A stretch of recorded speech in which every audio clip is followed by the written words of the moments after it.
السلام علیکم، میرا نام عبدالرحیم ہے۔ میں ایک سیریز بنا رہا ہوں مختلف احادیث کی کتابوں سے مختلف ٹاپکس پہ۔ تو امام احمد بن حنبل کا جو مجموعہ احادیث ہیں اس سے نماز کے ٹاپک پہ کچھ حدیث ہیں۔ اعوذ باللہ من الشیطان الرجیم، بسم اللہ الرحمن الرحیم۔ حدیث نمبر 1283، سیدنا عبداللہ بن ربیعہ سلمہ رضی اللہ تعالیٰ عنہ سے مروی ہے کہ نبی کریم صلی اللہ علیہ وسلم ایک سفر میں تھے۔ آپ صلی اللہ علیہ وسلم نے ایک مؤذن کو اشہد ان لا الہ الا اللہ کہتے ہوئے سن کر اشہد ان لا الہ الا اللہ کہا۔ پھر اس نے اشہد ان محمد رسول اللہ کہا تو آپ صلی اللہ علیہ وسلم نے اشہد ان محمد رسول اللہ کہا۔ پھر نبی کریم صلی اللہ علیہ وسلم نے فرمایا تم اسے بکریوں کا چراوا یا اپنے گھر والوں سے دور نکلنے والا پاؤ گے۔ عبداللہ بن ربیعہ کہتے ہیں جب آپ صلی اللہ علیہ وسلم وادی میں اترے تو بکری کے ایک مردار بچے کے پاس سے گزرے جسے پھینک دیا گیا تھا۔ آپ صلی اللہ علیہ وسلم نے فرمایا کیا تم اس کو اس کے مالکوں کے یہاں حقیر خیال کرتے ہو؟ تبھی تو انہوں نے اسے پھینک دیا۔ یقیناً یہ دنیا اللہ کے ہاں مالکوں پر اس بچے سے بھی زیادہ حقیر ہے۔ ایک اور حدیث ہے 1284، سیدنا عائشہ صدیقہ رضی اللہ تعالی عنہا سے مروی ہے کہ رسول اللہ صلی اللہ علیہ وسلم جب اذان کہنے والے کو سنا کرتے تو فرماتے اشہد ان لا الہ اور اشہد ان محمد رسول اللہ۔ ایک اور حدیث ہے 1285، سیدنا ام حبیبہ رضی اللہ تعالی عنہا سے روایت ہے کہ نبی کریم صلی اللہ علیہ وسلم جس وقت مؤذن کو اذان کہتے ہوئے سنتے تو اس کے خاموش ہونے تک وہی کہتے جو وہ کہتا۔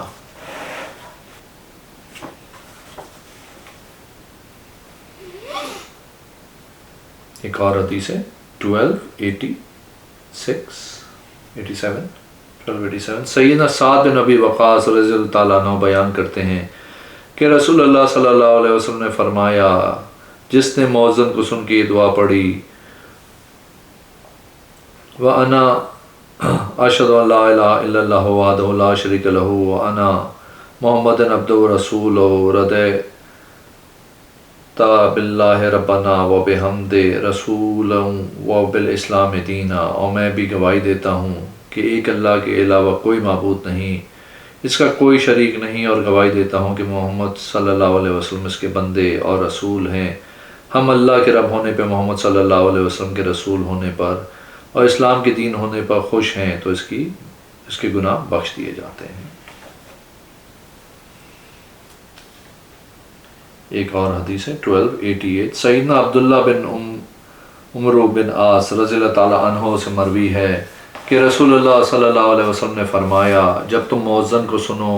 تو جیسا وہ کہتا ہے ویسے تم بھی کہتے رہو، پھر مجھ پہ درود بھیجو، کیونکہ جو شخص مجھ پہ ایک دفعہ درود بھیجتا ہے اللہ تعالیٰ اس پہ 10 رحمتیں بھیجتا ہے۔ بعد ازاں میرے لیے وسیلے کا سوال کرو، کیونکہ یہ جنت کے اندر ایک ایسا مرتبہ ہے جو اللہ کے بندوں میں سے صرف ایک بندے کے لیے ہی مناسب ہے، اور مجھے امید ہے کہ وہ بندہ میں ہی ہوں۔ جس شخص نے میرے لیے وسیلے کا سوال کیا اس کے لیے میری سفارش حلال ہو گئی۔ ایک اور حدیث ہے 1290، سیدنا عبداللہ بن عمرو بن عاص سیدنا عبداللہ بن عمر بن عاص رضی اللہ تعالیٰ عنہ کہتے ہیں کہ ایک آدمی رسول اللہ صلی اللہ علیہ وسلم سے کہنے لگا اے اللہ کے رسول صلی اللہ علیہ وسلم، مؤذن لوگ اپنی اذانوں کی وجہ سے ہم سے فضیلت لے جائیں گے۔ رسول اللہ صلی اللہ علیہ وسلم نے فرمایا وہ اذان کہتے وقت جو کلمات کہتے ہیں تو بھی وہ دہراتا رہا کر، پھر جب تو فارغ ہو تو اللہ سے سوال کر، جو مانگے گا تجھے دے دیا جائے گا۔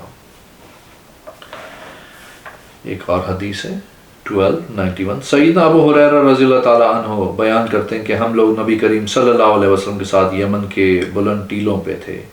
سیدنا بلال رضی اللہ تعالیٰ عنہ کھڑے ہو کے اذان کہنے لگے۔ جب اذان سے فارغ ہوئے تو رسول اللہ صلی اللہ علیہ وسلم نے فرمایا جس شخص نے یقین کے ساتھ اسی طرح یہ کلمات کہے جو اس بلال نے کہے تو وہ جنت میں داخل ہو جائے گا۔ ایک اور حدیث ہے 1292، سیدنا ابو سعید خدری رضی اللہ تعالیٰ عنہ بیان کرتے ہیں کہ نبی کریم صلی اللہ علیہ وسلم نے فرمایا جب تم مؤذن جب تم اذان سنو تو جیسے مؤذن کہتا ہے ویسے تم بھی کہا کرو۔ ایک اور حدیث ہے 1293، سیدنا جابر بن عبداللہ رضی اللہ تعالیٰ عنہ سے روایت ہے، رسول اللہ صلی اللہ علیہ وسلم نے فرمایا، جس نے اذان سن کے یہ دعا پڑھی، اللہم رب ھذی الدعوۃ التامہ والصلاۃ القائمہ آت محمد الوسیلہ والفضیلہ وابعث مقام محمود الذی انت وعدتہ الا حلت لہ شفاعت یوم القیامہ۔ اے اللہ، اس مکمل دعوت و قائم رہنے والی نماز کے رب محمد صلی اللہ علیہ وسلم کو وسیلہ اور فضیلت عطا فرما اور ان کو اس مقام محمود پہ پہنچا جس کا تو نے ان سے وعدہ کیا ہے، تو اس کے لیے قیامت کے دن میری شفاعت واجب ہو گئی۔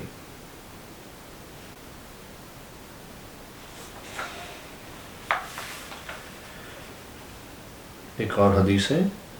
1295،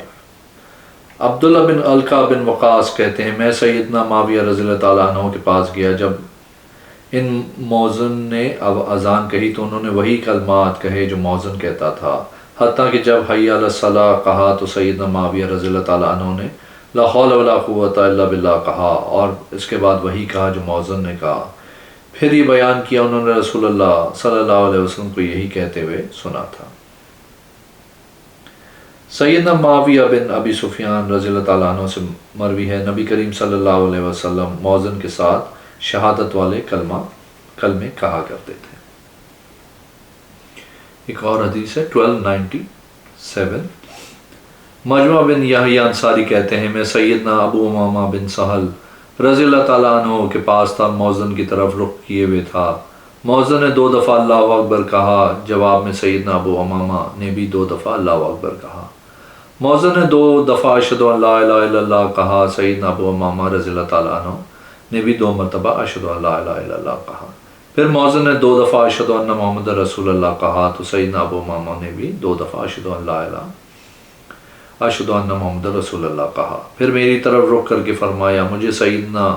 معاویہ بن ابی سفیان رضی اللہ تعالیٰ عنہ نے رسول اللہ صلی اللہ علیہ وسلم سے ایسے ہی بیان کیا تھا۔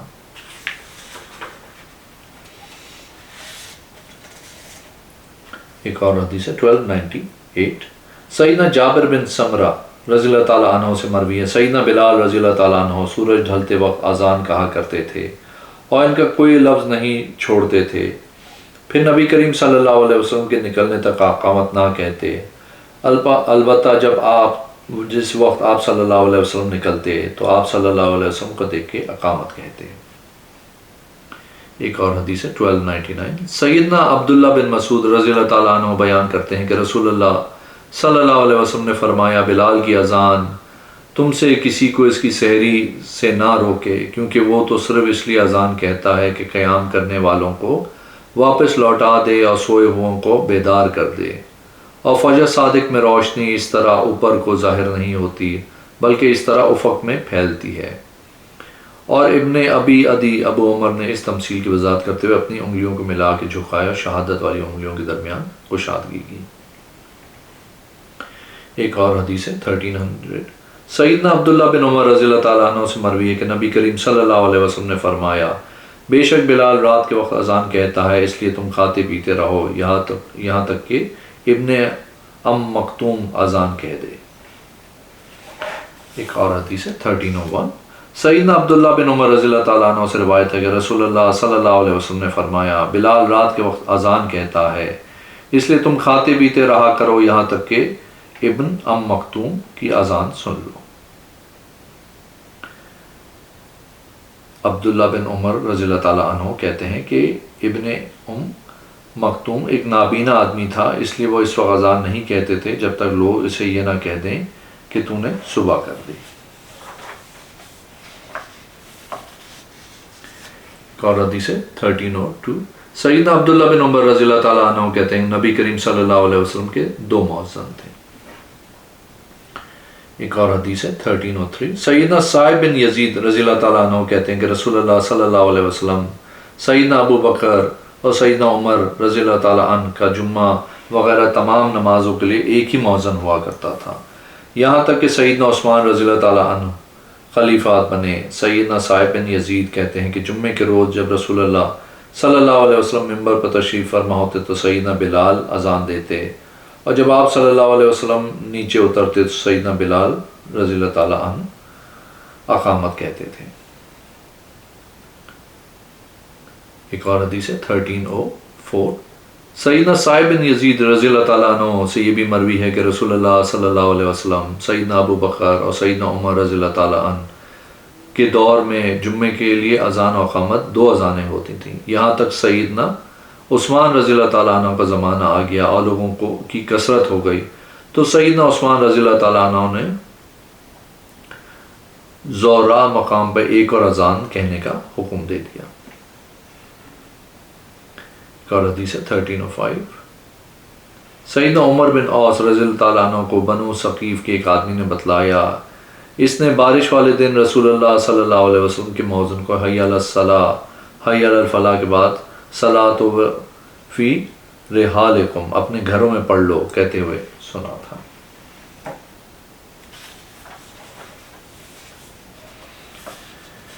ایک اور حدیث ہے 1306، سیدنا جابر بن سمرہ رضی اللہ تعالیٰ عنہ بیان کرتے ہیں کہ رسول اللہ صلی اللہ علیہ وسلم کا مؤذن اذان کہہ کے ٹھہر جاتا اور اقامت نہ کہتا، جب وہ دیکھ لیتا کہ رسول اللہ صلی اللہ علیہ وسلم گھر سے نکل آئے تو اقامت کہنا شروع کر دیتا۔ ایک اور حدیث ہے 1307، سیدنا ابو قتادہ رضی اللہ تعالیٰ عنہ سے مروی ہے کہ رسول اللہ صلی اللہ علیہ وسلم نے فرمایا، جب نماز کے لیے بلایا جائے، اور ایک اور روایت کے مطابق جب نماز کے لیے اقامت کہہ دی جائے تو تم نہ اٹھا کرو حتیٰ کہ مجھے دیکھ لو۔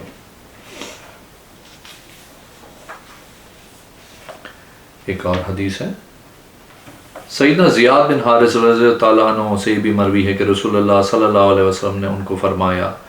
صدا کے بھائی اذان کہو زیادہ کہتے ہوئے،